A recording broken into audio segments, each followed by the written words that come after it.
जय हिंद साथियों। Physical education word में आपका स्वागत है। दोस्तों, आज की क्लास में हम लोग एनाटॉमी और फिजियोलॉजी के क्वेश्चंस को डिस्कस करने वाले हैं।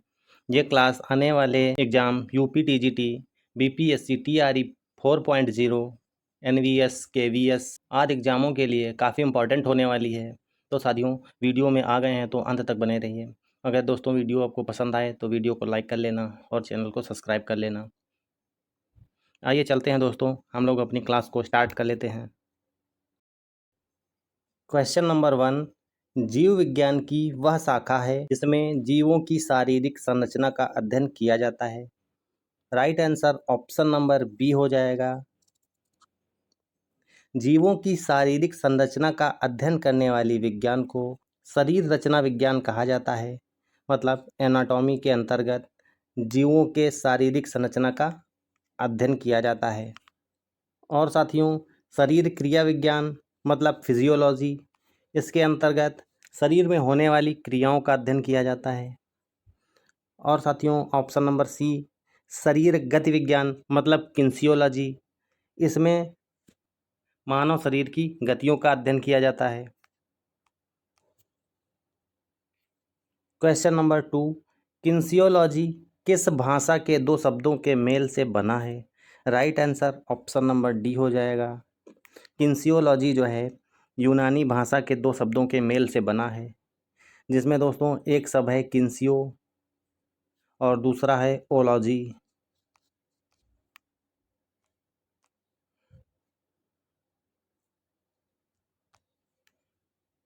क्वेश्चन नंबर 3, बच्चों में कुल कितनी अस्थियां पाई जाती हैं।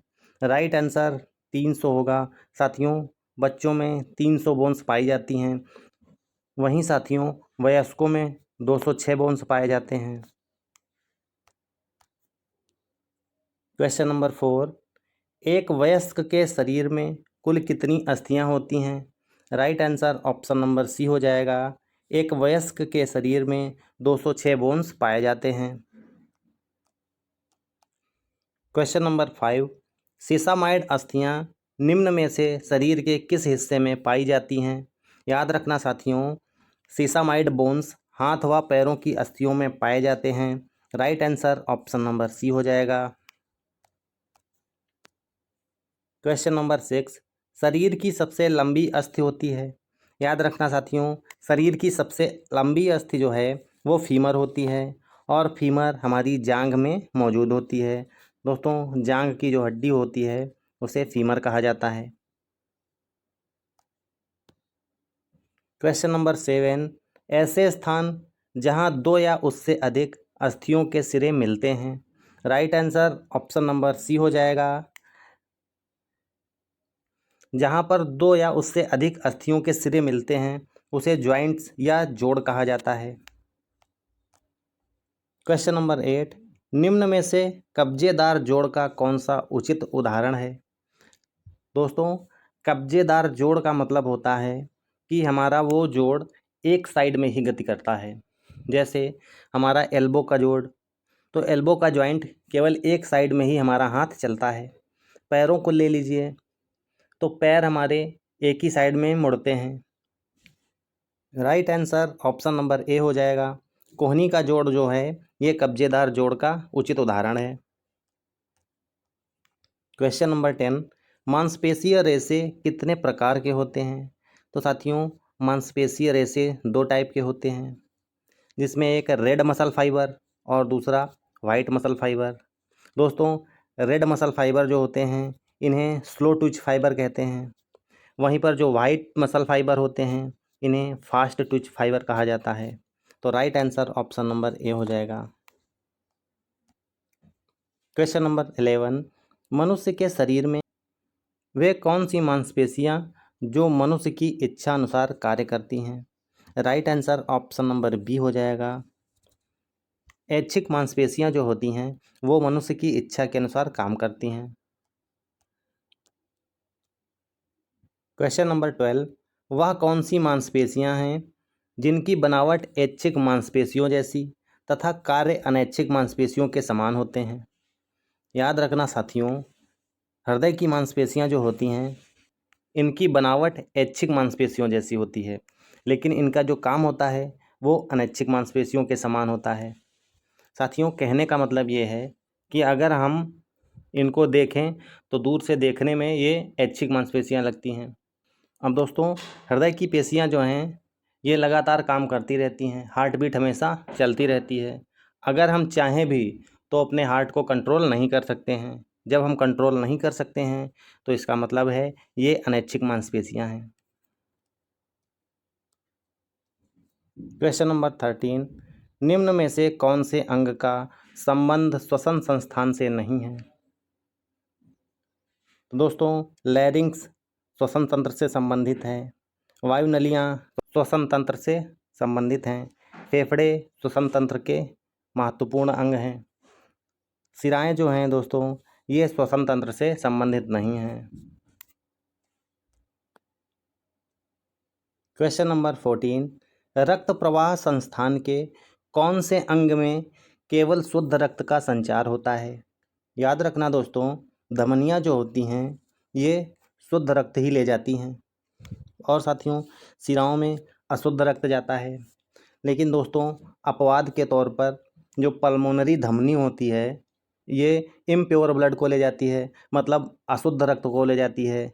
इसी तरह से एक पल्मोनरी सिरा भी होती है दोस्तों, जिसे हिंदी में आप फुफ्फुस बोलते हैं। पल्मोनरी का मतलब फुफ्फुस होता है दोस्तों। फुफ्फुस सिरा जो होती है ये प्योर ब्लड मतलब शुद्ध ब्लड को ले जाती है। तो साथियों, धमनी और सिराओं के बीच में अंतर आपको समझ में आ गया होगा। धमनियाँ शुद्ध रक्त ले जाती हैं, सिराएं अशुद्ध रक्त ले जाती हैं। क्वेश्चन नंबर 15, निम्न में से कौन से अंग द्वारा अशुद्ध रक्त को शुद्ध किया जाता है? याद रखना दोस्तों, फेफड़े जो होते हैं ये अशुद्ध रक्त को शुद्ध करते हैं।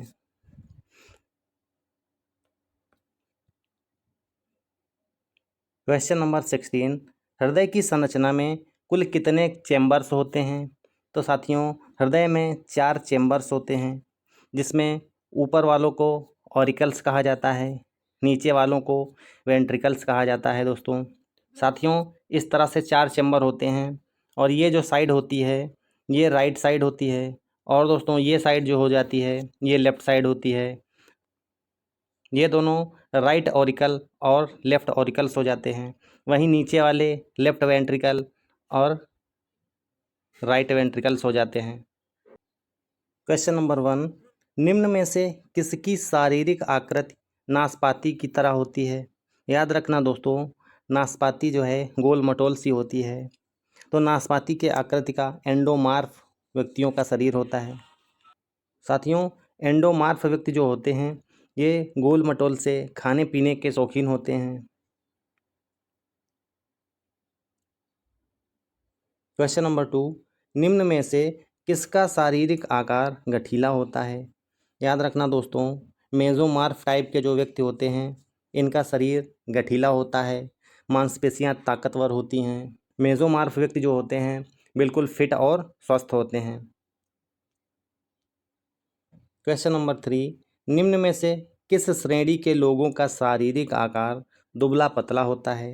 तो साथियों, एक्टोमार्फ टाइप के जो व्यक्ति होते हैं इनका शरीर दुबला पतला होता है।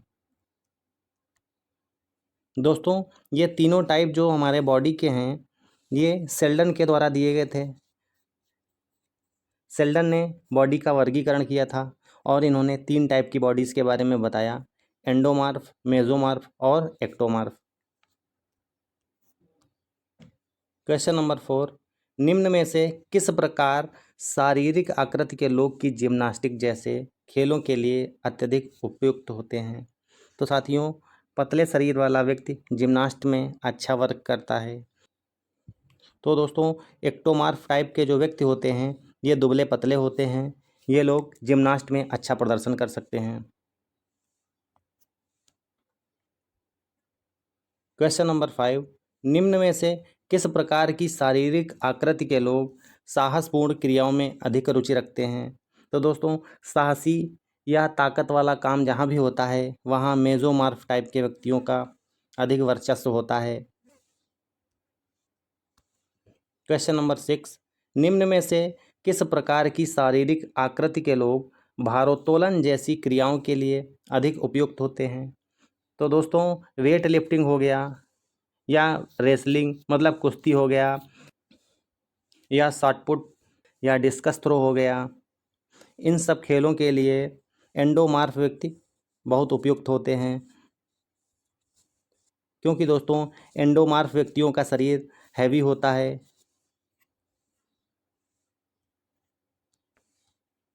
क्वेश्चन नंबर 7, निम्न में से किस प्रकार के व्यक्तित्व के लोग कार्य में अत्यधिक रुचि लेते हैं तथा बहुत स्पर्धाशील होते हैं? Right answer option number A हो जाएगा।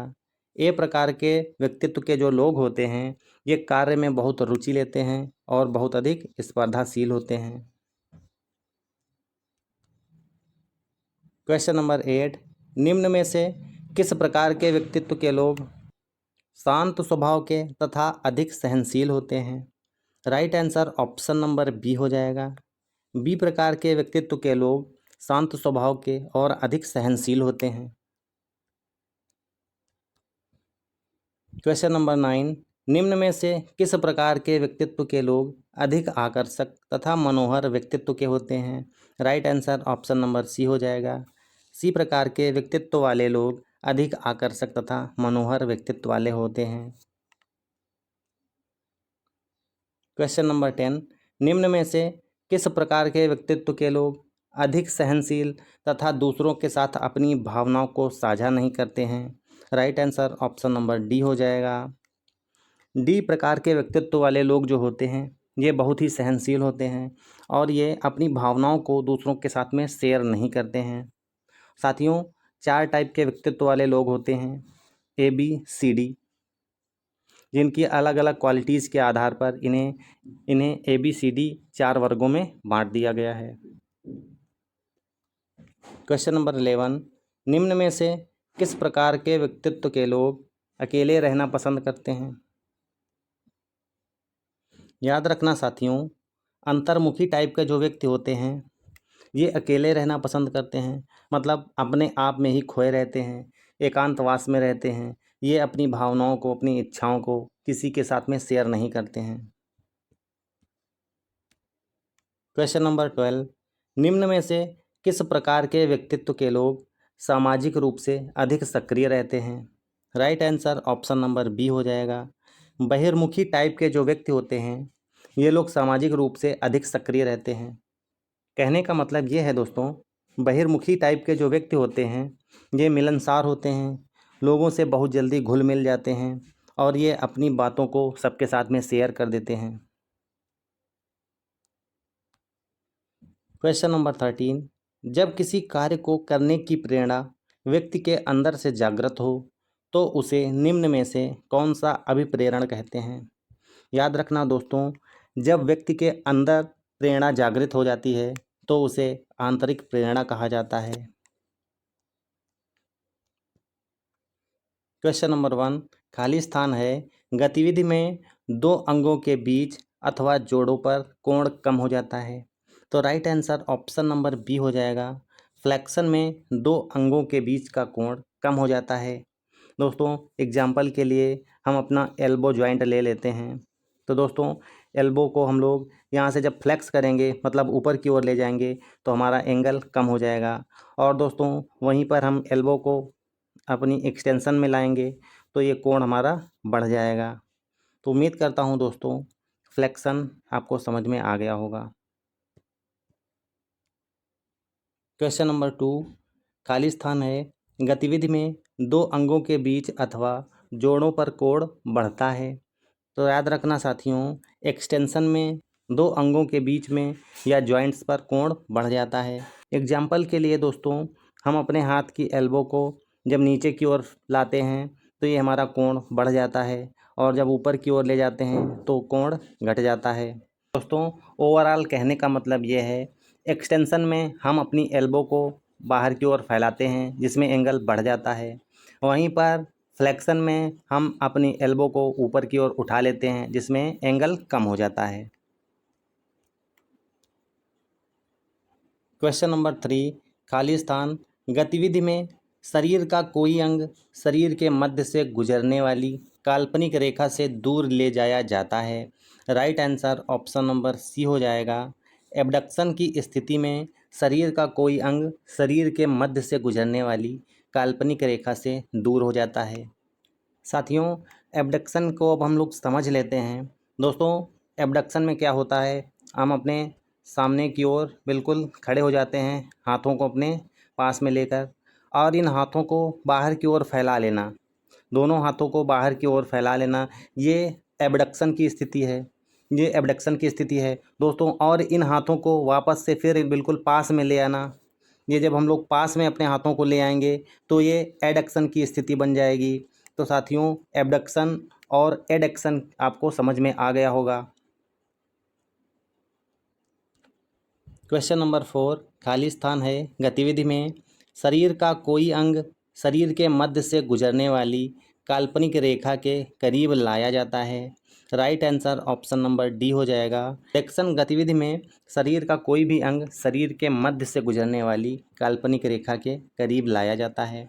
आइए समझते हैं साथियों एडक्शन को। एडक्शन में हम इस तरह से खड़े होते हैं और दोस्तों ये अपने हाथों को करीब ले आना एडक्शन कहलाता है और इन्हें बाहर फैलाना एबडक्शन कहलाता है। क्वेश्चन नंबर 5, एक स्थिर वस्तु तब तक स्थिर रहेगी और एक गतिशील वस्तु तब तक गतिशील रहेगी जब तक उस पर बाहरी बल नहीं लगाया जाए। उपरोक्त कथन कौन सा नियम दर्शाता है? Right answer option number A हो जाएगा। साथियों, ये जड़ता का नियम कहलाता है। दोस्तों, इसे ही जड़त्व का नियम भी कहते हैं। दोस्तों, न्यूटन ने 3 नियम दिए थे, जड़त्व का नियम, त्वरण का नियम और क्रिया प्रतिक्रिया का नियम। साथियों, इसे न्यूटन का पहला नियम कहते हैं। त्वरण का नियम न्यूटन का दूसरा नियम कहलाता है और क्रिया प्रतिक्रिया का नियम न्यूटन के गति का तीसरा नियम कहलाता है। क्वेश्चन नंबर 6, किसी वस्तु में उत्पन्न गति उस वस्तु पर लगाए गए बल के समानुपाती होती है। यह कथन कौन सा नियम दर्शाता है? Right answer option number B हो जाएगा। साथियों, ये न्यूटन के गति का दूसरा नियम है, मतलब लॉ ऑफ एक्सीलरेशन त्वरण का नियम कहलाता है। क्वेश्चन नंबर 7, प्रत्येक क्रिया की बराबर तथा विपरीत प्रक्रिया होती है। यह कथन कौन सा नियम दर्शाता है? साथियों, प्रत्येक क्रिया के बराबर विपरीत प्रतिक्रिया होती है, ये क्रिया प्रतिक्रिया का नियम कहलाता है। साथियों, ये न्यूटन की गति का थर्ड नियम है, यह क्रिया प्रतिक्रिया का नियम कहलाता है। क्वेश्चन नंबर 8, दो वस्तुओं की सतह के एक दूसरे के संपर्क में आने पर उत्पन्न बल को कहते हैं। तो साथियों, जैसे कोई भी दो वस्तुएं हैं, ये इनकी सतह हो गई। अब जब ये आपस में आ जाएंगी संपर्क में तो ये रगड़ेंगी, मतलब इनमें घर्षण होगा। तो साथियों, राइट आंसर घर्षण हो जाएगा। दो वस्तुओं की सतह के एक दूसरे के संपर्क में आने पर जो बल उत्पन्न होता है वह घर्षण बल होता है। क्वेश्चन नंबर 9, किसी बंदूक से गोली चलाने पर बंदूक व्यक्ति को पीछे की ओर धकेलती है। यह क्रिया न्यूटन के किस सिद्धांत को दर्शाती है? साथियों, बंदूक चलाने पर व्यक्ति को पीछे की ओर धक्का लगता है, यह क्रिया प्रतिक्रिया के नियम में होता है। तो right answer option number C हो जाएगा। साथियों, कहने का सीधा सीधा मतलब ये है कि क्रिया प्रतिक्रिया का नियम वो है, जैसे हम किसी डाल से कूद रहे हैं तो जंप करने के लिए जितनी ताकत हम ऊपर की ओर लगाएंगे उतनी ही ताकत हम डाल में नीचे की ओर लगाते हैं। क्वेश्चन नंबर 10, वस्तुओं की सतह जितनी अधिक खुरदरी होगी उनके बीच घर्षण बल उतना ही होगा। तो दोस्तों, right answer option number A हो जाएगा। वस्तुओं की सतह जितनी खुरदरी होगी उनके बीच घर्षण बल उतना ही अधिक होता है। दोस्तों, ये आज की हमारी क्लास थी। उम्मीद करता हूँ आपको क्लास पसंद आई होगी। साथियों, वीडियो अगर आपको पसंद आया है तो वीडियो को लाइक कर लेना और चैनल को सब्सक्राइब कर लेना। मिलते हैं दोस्तों अगली क्लास में नए टॉपिक और नए क्वेश्चंस के साथ में। तब तक के लिए हंसते रहिए, मुस्कुराते रहिए। जय हिंद।